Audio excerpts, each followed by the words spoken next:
नमस्कार दोस्तों, welcome you all again to this most comprehensive and to the point lecture series on globalization. दोस्तों, globalization UPSC mains के perspective से एक बहुत ही इंपॉर्टेंट टॉपिक है। ये आप सब जानते हो, मुझे पता है।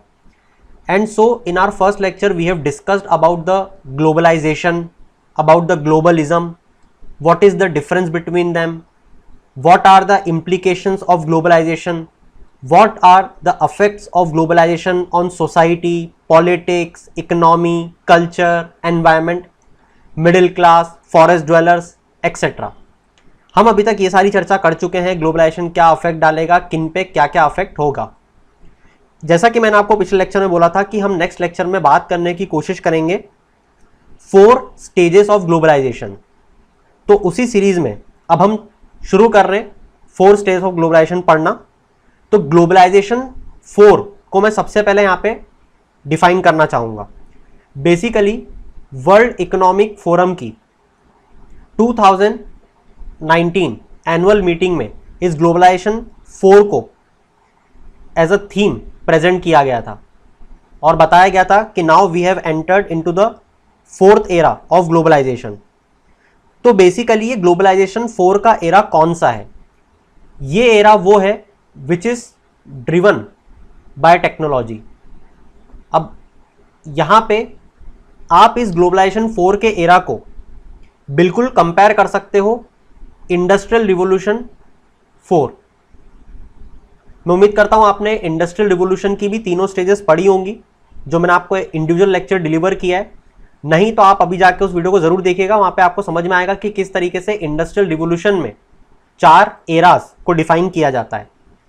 तो जैसा मैं बता रहा था, globalization 4 latest stage of globalization बोली जाती है which is driven by the technology. और साथ ही यहां पे ट्रेवल होते हैं लोगों के आइडियाज। जैसे आज जो इनोवेटिव आइडियाज होते हैं वो एक कंट्री से दूसरी कंट्री में जा रहे हैं। आज जो गुड्स का मूवमेंट है वो बहुत ज़्यादा है, सर्विसेज का मूवमेंट बहुत ज़्यादा है। और साथ ही टेक्नोलॉजी में भी जो कटिंग एज टेक्नोलॉजी होती है उसका यूज़ देखने को मिल रहा है। अब ये कौन सी टेक्नोलॉजी है? बेसिकली हम जानते हैं कि it is an era of information technology, it is an era of artificial intelligence, it is an era of machine learning, it is an era of internet of things. तो इन technologies के through आज जो distances पहले travel किए जाते थे वो आज बहुत कम हो गए, राइट। आज ऑफशोर बैठ के आप काम कर सकते हो। आज बॉर्डर्स जो हैं वो बहुत ज़्यादा ओपन अप हो गई हैं।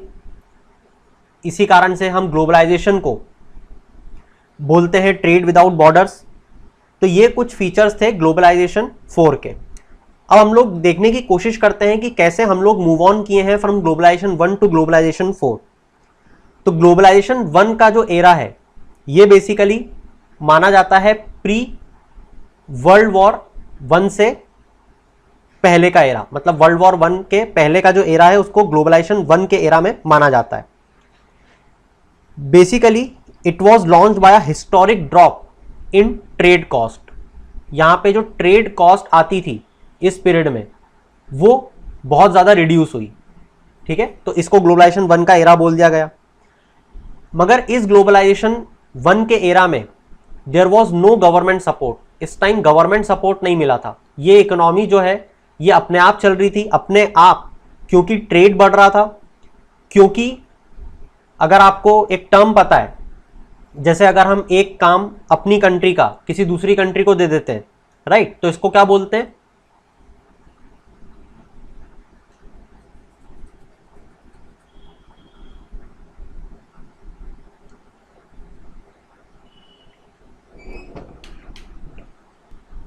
आउटसोर्सिंग। तो इस टाइम पे आउटसोर्सिंग भी हमें देखने को मिली थी, जिस कारण से ट्रेड कॉस्ट बहुत ज़्यादा कम हो गई थी। इसी के साथ साथ ग्लोबलाइजेशन 1 के एरिया में जो मैन्युफैक्चरिंग है उसमें भी नई नई टेक्नोलॉजीज आना शुरू हुई थी जस्ट। इस कारण से भी ट्रेड कॉस्ट कम हुई थी और साथ ही साथ लोगों में स्किल डेवलपमेंट भी होना चालू हुआ था। अब बात करते हैं ग्लोबलाइजेशन 2 एरा की। इस एरा को डिफाइन किया गया है पोस्ट वर्ल्ड वॉर 2 का एरा। बेसिकली यहां पे अब जो गुड्स में ट्रेड होता था it was combined with complementary domestic policies, right.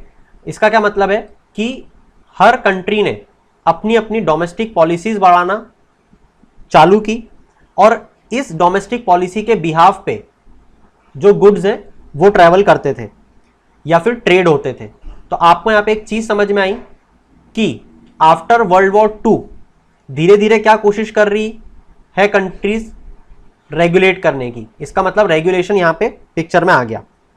और क्योंकि यहाँ पे रेगुलेशन मैंने आपको बताया कि इसकी जरूरत पड़ी या कंट्रीज ट्रेड पॉलिसी या डोमेस्टिक पॉलिसीज बनाने लगी, इसी कारण से जरूरत पड़ी थी ब्रेटन वुड्स कॉन्फ्रेंस की।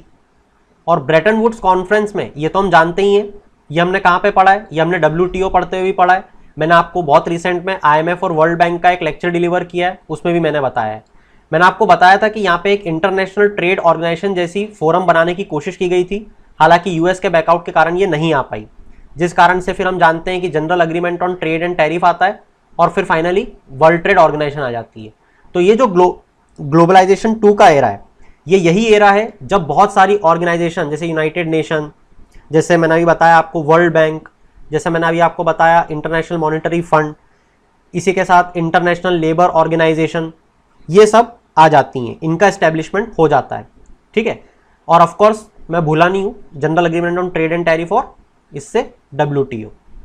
तो ये सारी इंस्टीट्यूशंस एस्टेब्लिश होती हैं। तो ये था ग्लोबलाइजेशन 2 का एरा। अब बात करते हैं ग्लोबलाइजेशन 3 के एरा में।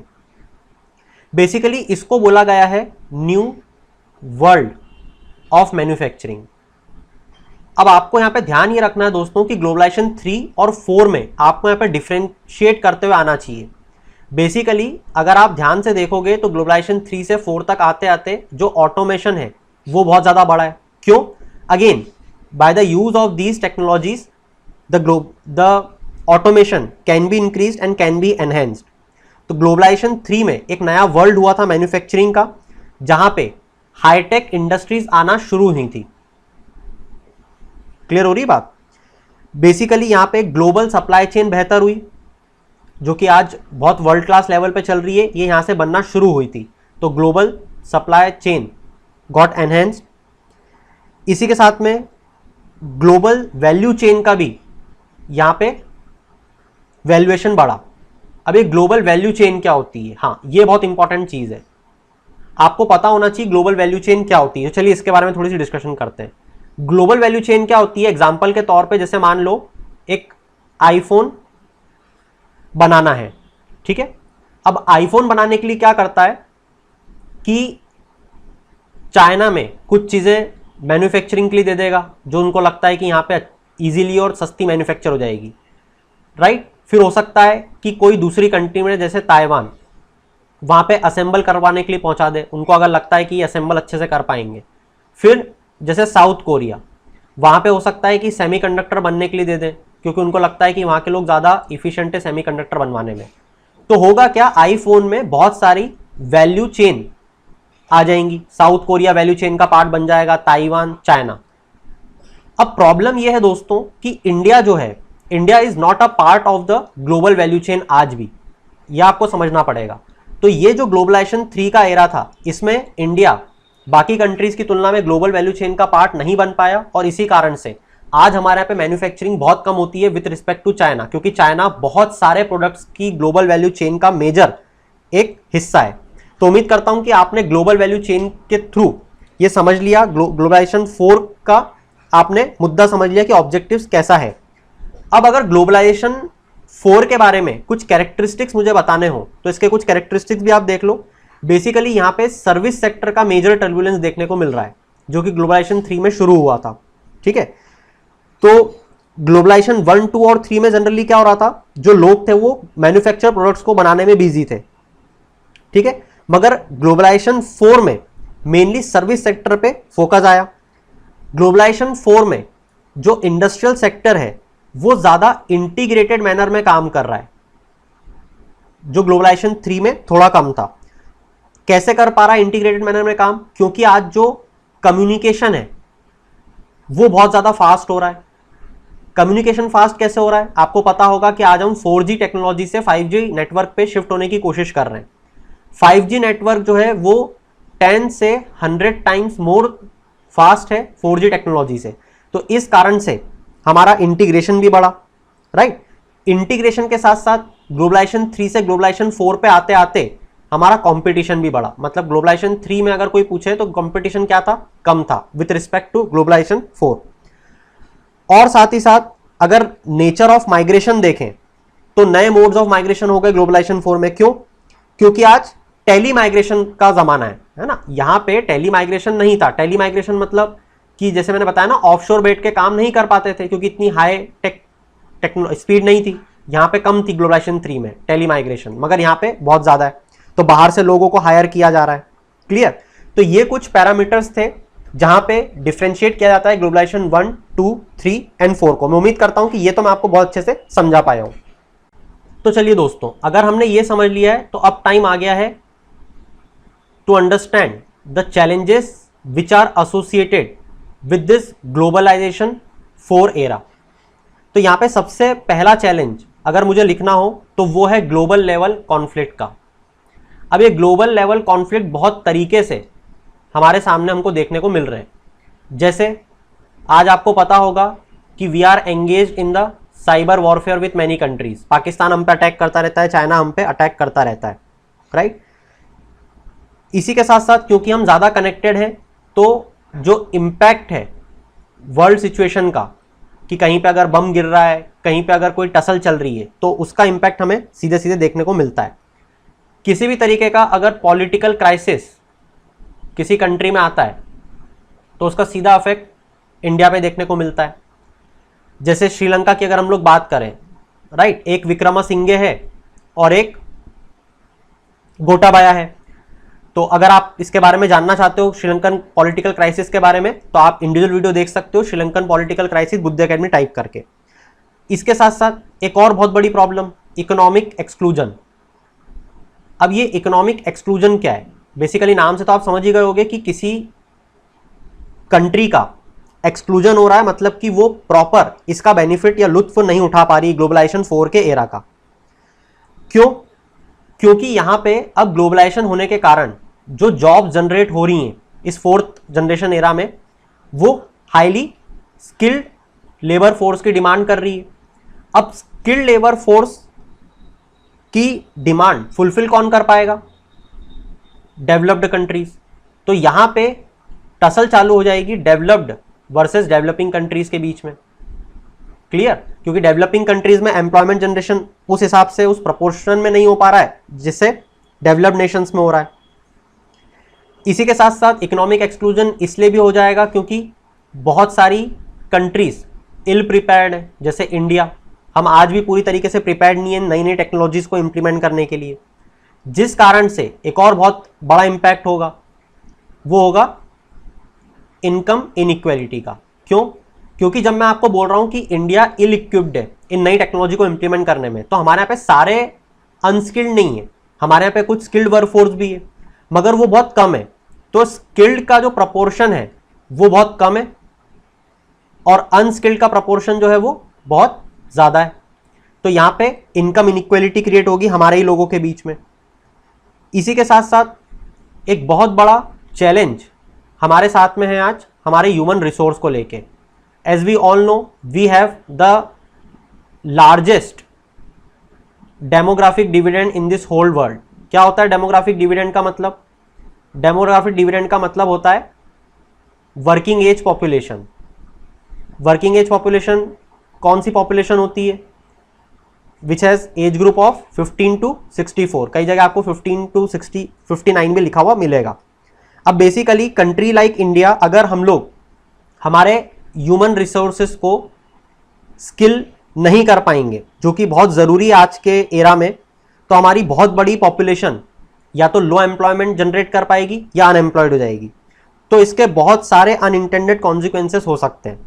फिर अपार्ट फ्रॉम स्किलिंग हमारे पास इंफ्रास्ट्रक्चरल चैलेंजेस भी हैं। As we all know, we don't have the connectivity, जिसको कि मैं कम्युनिकेशन या फिर आईटी, इंफॉर्मेशन कम्युनिकेशन टेक्नोलॉजी के अंडर में डालूंगा, जिस कारण से हम लोग उसको क्रिएट करने की कोशिश कर रहे हैं, क्योंकि इसके बिना कोई भी इंडस्ट्री हमारे यहाँ पे डेवलपमेंट वर्क शुरू नहीं करेगी।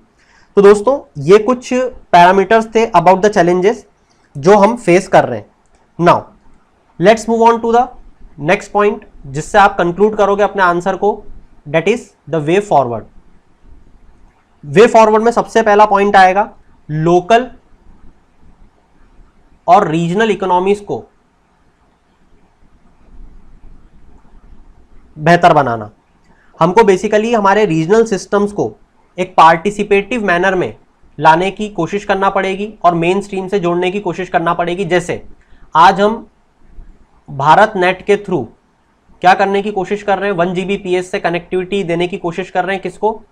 हमारी ग्राम सभा को। आज हम लोग कॉमन सर्विस सेंटर बनाने की कोशिश कर रहे हैं, मैं उम्मीद करता हूं आपको पता होगा, हर ग्राम सभा में, जिससे कि हम लोग हमारे लोगों को सारी सुविधाएं ऑनलाइन दे सकें। इसी के साथ में हमको हमारे एजुकेशन को बेहतर बनाना पड़ेगा। इसी के साथ साथ हमें लोकली जॉब्स क्रिएट करना पड़ेंगी। इस तरीके से ओवरऑल क्रिएशन करके, ऑफ कोर्स इंफ्रास्ट्रक्चर भी हमको क्रिएट करना पड़ेगा, हम ओवरऑल डेवलपमेंट कर सकते हैं। इसी के साथ हमको प्रायोरिटाइज करने की ज़रूरत है। एक तो सस्टेनेबिलिटी, जो कि एक अगेन बहुत बड़ा पैरामीटर है। जैसा कि आपको पता होगा 5G नेटवर्क के अगेंस्ट बहुत सारे तथ्य चल रहे हैं कि ये बहुत नेगेटिव इफेक्ट डालेगा हेल्थ पे, राइट। तो ऐसी चीज़ें जो है इसको सस्टेनेबल मैनर में हमें इम्प्लीमेंट करना पड़ेगा। एक ब्लूप्रिंट हमारे पास होना चाहिए और साथ ही ये इंक्लूसिव होना चाहिए, मतलब कि सबको साथ में मिला के हम लोग चलें। ऐसा नहीं कि सब अलग अलग डेवलपमेंट हो रहा है और इनइक्वेलिटी बढ़ रही है, तो इनइक्वेलिटी यहाँ पे हमको कम करने की भी कोशिश करना पड़ेगी। सबसे ज़्यादा हमें ध्यान देना पड़ेगा हमारे वल्नरेबल पॉपुलेशन पे। इसी कारण से वुमेन एम्पावरमेंट पे ध्यान दिया जाता है। Women participation in the economic main stream बढ़ाने की कोशिश की जाती है। ग्लोबल और लोकल इंस्टीट्यूशन जो है they need to advance both universal and targeted strategies. और इसी के साथ साथ आखिरी में हमें क्लाइमेट चेंज पे भी ध्यान देना पड़ेगा इस ग्लोबलाइजेशन 4 के एरा में, और एल्स बहुत सारे नेगेटिव इम्पैक्ट्स इसके हो सकते हैं। आखिरी में मैं आपको कुछ फैक्ट्स बता देता हूं कि बाय 2022 एटलीस्ट 50% हमारा के एम्प्लॉयज ग्लोबली ऐसे हैं, सिर्फ हमारे नहीं मतलब ग्लोबली, जिनको या तो रीस्किल की ज़रूरत है, रीस्किलिंग की, या फिर उनके अपग्रेडेशन की उनके वर्किंग प्रोफाइल में, या फिर वो टेक्नोलॉजी देवर इक्विप्ड विद उसको बढ़ाने की ज़रूरत है। तो इस तरीके से अगर हम कुछ काम करेंगे तो we can harness the benefits of the 4th era of globalization. That's it from my side. उम्मीद करता हूं आपने लेक्चर बहुत से समझा होगा, सुना होगा। So you can share with your friends also, they might need and like if you share with them. In the end, keep shining. Have a good day.